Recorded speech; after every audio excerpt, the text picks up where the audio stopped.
बोलती किताब चैनल में सभी का स्वागत है। आज हम जेम्स एलन की एक बहुत ही प्रभावशाली किताब मनुष्य जैसा सोचता है, इसके हिंदी अनुवाद के गहरी नजर डालेंगे। हाँ, ये किताब क्लासिक मानी जाती है। बिल्कुल। और इन शुरुआती पन्नों में ही लेखक ने विचारों की शक्ति के बारे में कुछ बहुत ही बुनियादी लेकिन गहरे सिद्धांत रखे हैं कि कैसे हमारे विचार न सिर्फ हमारा चरित्र बनाते हैं बल्कि हमारी बाहरी परिस्थितियों को भी आकार देते हैं। तो आज हमारा मकसद है इन शुरुआती विचारों के असली सार को समझना। चलिए देखते हैं इसमें क्या है। जरूर। किताब की शुरुआत ही एक बहुत शक्तिशाली वाक्य से होती है ना, मनुष्य अपने मन में जैसा सोचता है वो वैसा ही होता है। सुनने में तो ये काफी सरल लगता है, पर इसका मतलब तो बहुत बड़ा है। हाँ, बहुत गहरा मतलब है इसका। सीधा सा अर्थ है कि हमारा पूरा चरित्र, चाहे वो अच्छा हो या बुरा, वो असल में हमारे सभी विचारों का कुल जोड़ है। हम सचमुच अपने विचारों से ही बने हैं। और लेखक इसे समझाने के लिए बीजों का उदाहरण देते हैं, है ना? बिल्कुल। विचारों की तुलना बीजों से की गई है। जैसे बीज से पेड़ उगता है, वैसे ही हमारे हर कर्म के पीछे एक विचार रूपी बीज होता है। तो अच्छे विचार वो अच्छे फल लाएंगे, मतलब सुख, और बुरे विचार वो कड़वे फल लाएंगे, यानी दुख। हम अपने जीवन के बगीचे में एक तरह से अपने ही विचारों की फसल काट रहे हैं। इसमें कोई संयोग वाली बात नहीं है। हाँ, मतलब ये सिर्फ अच्छी या बुरी सोच की बात नहीं, बल्कि लगातार हम किस तरह के विचार अपने मन में रखते हैं, पालते हैं, उसी से हमारा चरित्र बनता है या बिगड़ता है। किताब तो यहाँ तक कहती है कि हमारे पास विचारों का एक पूरा शस्त्रागार है। सही कहा। हम चाहें तो खुद को बना लें या चाहें तो तबाह कर दें। ये शक्ति तो जबरदस्त है। बिल्कुल। और इस शक्ति का मालिक बनने के लिए लेखक कहते हैं कि आत्मनिरीक्षण और अनुभव बहुत जरूरी हैं। जब हम अपने विचारों पर ध्यान देना सीखते हैं, उन्हें कंट्रोल करना, उन्हें बदलना सीखते हैं और फिर देखते हैं कि उनका हमारी जिंदगी और हमारे हालात पर क्या असर पड़ रहा है, तभी हम एक विवेकशील मालिक बनते हैं। मतलब हम सिर्फ विचारों के गुलाम नहीं रहते, बल्कि सोच समझकर उन्हें चुनते हैं। जैसे किताब में कहा है, जो खोजता है वही पाता है। हाँ। आगे मन की तुलना एक बगीचे से भी की गई है।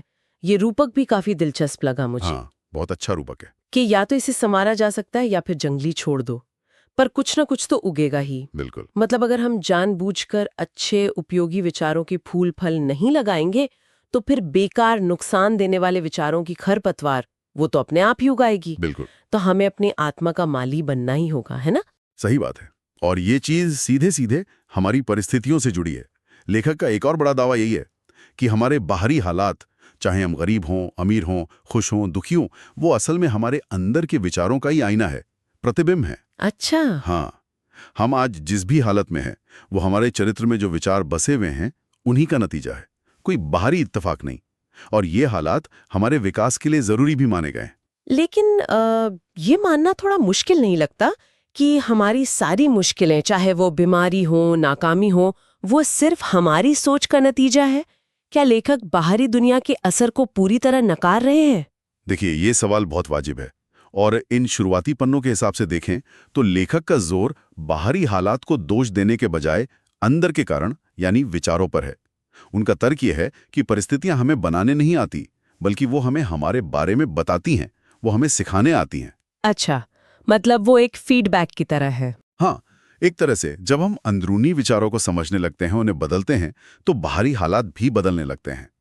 आत्मा उसी चीज को अपनी तरफ खींचती है जो वो अंदर से होती है, चाहे वो डर हो, शक हो या फिर साहस और प्यार हो। किताब में कुछ उदाहरण भी दिए गए हैं, जैसे वो गरीब आदमी जो सोचता है कि तनख्वाह कम है इसलिए काम चोरी करता है। हाँ। या वो अमीर बीमार व्यक्ति जो अपने खाने पीने की बुरी आदतें छोड़ने को तैयार नहीं। ये शायद यही दिखाते हैं कि लोग बाहरी बदलाव तो चाहते हैं, पर अंदरूनी बदलाव, मतलब विचारों का सुधार, उसके लिए तैयार नहीं होते, और इसीलिए वो उन्हीं हालात में फंसे रहते हैं।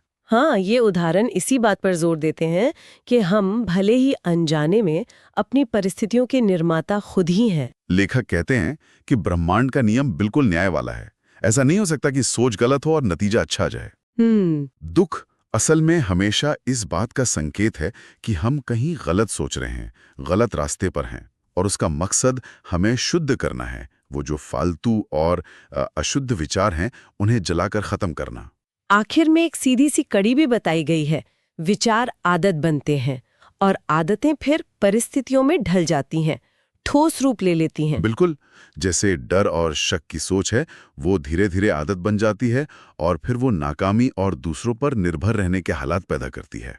और इसके उलट? हाँ, और वहीं दूसरी तरफ अगर विचार साहस वाले हैं, आत्मविश्वास वाले हैं, फैसला लेने वाले हैं, तो वो सफलता और आज़ादी की परिस्थितियां बनाते हैं। दुनिया को एक बहुरूप दर्शक यानी कैलेडोस्कोप की तरह बताया गया है, जो पल पल हमारे बदलते विचारों के नए नए रंग, नए नए पैटर्न्स दिखाती रहती है। वाह! तो संक्षेप में कहें तो इन शुरुआती पन्नों का सार यही है कि हमारे विचारों में जबरदस्त शक्ति है, बहुत बड़ी रचनात्मक शक्ति।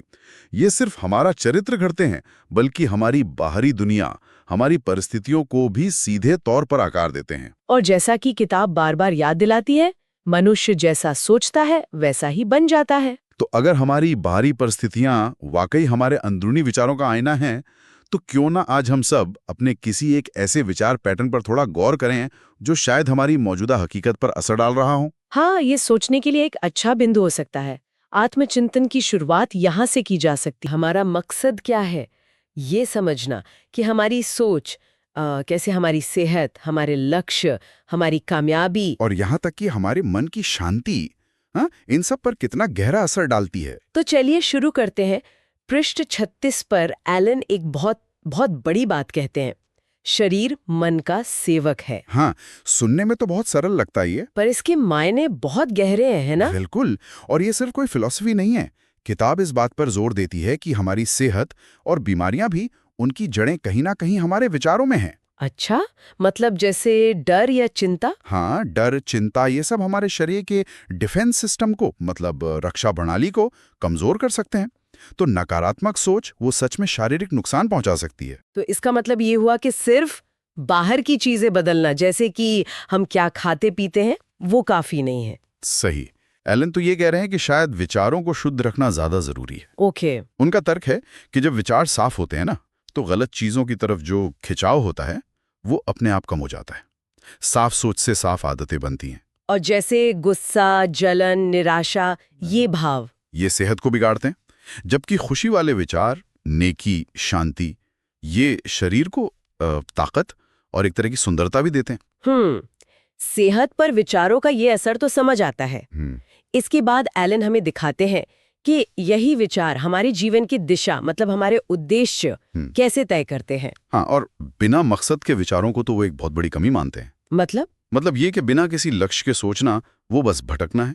जब तक विचारों को किसी एक मकसद, एक उद्देश्य से नहीं जोड़ा जाता, तब तक कोई बड़ी कामयाबी हासिल करना बहुत मुश्किल है। तो जीवन में एक सही उद्देश्य चुनना और उस पर ध्यान लगाना, हाँ, वही असल में खुद पर काबू पाने का और अपनी एकाग्रता बढ़ाने का रास्ता है। और इसमें असफलताएं भी तो आती हैं।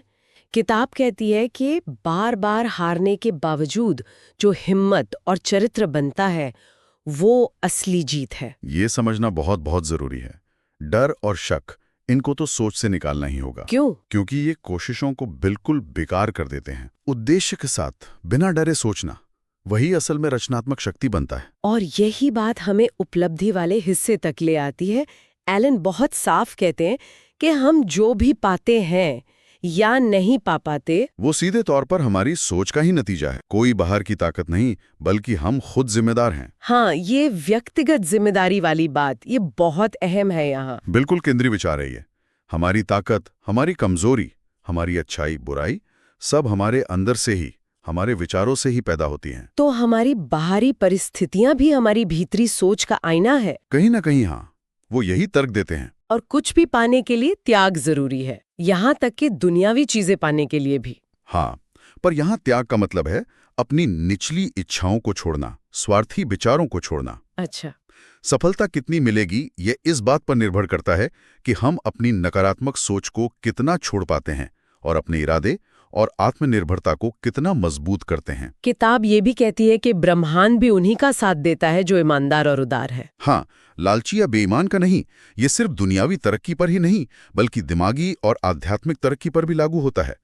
ये सब लंबी मेहनत और नेक, निस्वार्थ सोच का नतीजा है। पर एक चेतावनी भी है इसमें।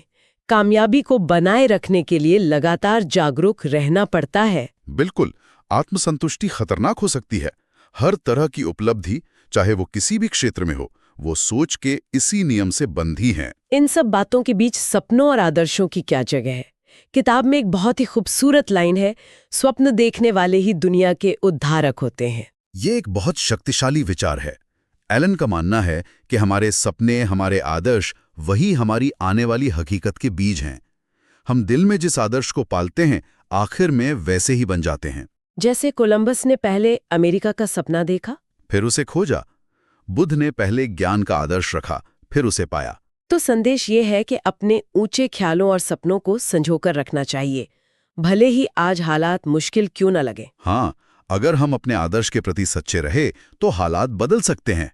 किताब में एक ऐसे नौजवान का उदाहरण भी है जो गरीबी और मुश्किलों से निकलकर अपने सपने को हकीकत बनाता है। बाहर से देखने वाले शायद इसे किस्मत कहेंगे, पर वे उस लगन और मेहनत को नहीं देखते जो उसके पीछे थी। प्रयास और परिणाम का नियम तो अटल है। और इन सब का शिखर है मन की शांति या प्रशांति, जिसे एलन समझदारी का सबसे खूबसूरत गहना कहते हैं। ये कोई अचानक मिलने वाली चीज नहीं है, ये लंबे समय तक धैर्य के साथ खुद पर काबू रखने का नतीजा है। जब हम ये समझ जाते हैं कि हम और दूसरे सभी अपनी सोच के मुताबिक जी रहे हैं, तो बाहरी बातों से कम परेशान होते हैं और शांत रहना सीख जाते हैं। और एक शांत इंसान का असर भी ज्यादा होता है ना? लोग स्वाभाविक रूप से ऐसे व्यक्ति की तरफ खींचते हैं जो संतुलित हो, संयमित हो। बिल्कुल, इसे आत्मा का फूल कहा गया है। आत्मनियंत्रण ही कुंजी है। इसके बिना जीवन में उथल-पुथल रहती है। सिर्फ वही इंसान जिसके विचार काबू में हैं, अपनी आत्मा के तूफानों को शांत कर सकता है। संदेश साफ है, शांत रहो। तो आज हमने देखा कि कैसे हमारे विचार सिर्फ हवाई बातें नहीं है, बल्कि हमारी सेहत, हमारे लक्ष्य, हमारी कामयाबी और हमारी आंतरिक शांति की नींव रखते हैं। हाँ, शरीर मन के पीछे चलता है, उद्देश्य सोच को दिशा देता है। उपलब्धियां केंद्रित सोच का परिणाम है और शांति आत्मनियंत्रण से आती है। यहाँ एक दिलचस्प सवाल उठता है सोचने के लिए। क्या कोई एक छोटा सा खास विचार है जिसे आज बदलकर कोई सुनने वाला अपने जीवन के किसी एक पहलू में, चाहे वो सेहत हो, कोई लक्ष्य हो या मन की शांति हो, एक सकारात्मक बदलाव की शुरुआत कर सकता है? इस पर गौर करना वाकई फायदेमंद हो सकता है। बिल्कुल। विचारों की इस शक्तिशाली दुनिया पर ये वाकई एक गहरी नजर थी। अगली बार तक सोचते रहिए और अपने विचारों को समझदारी से चुनते रहिए। और हाँ, इस बोलती किताब को लाइक और सब्सक्राइब करना ना भूलें।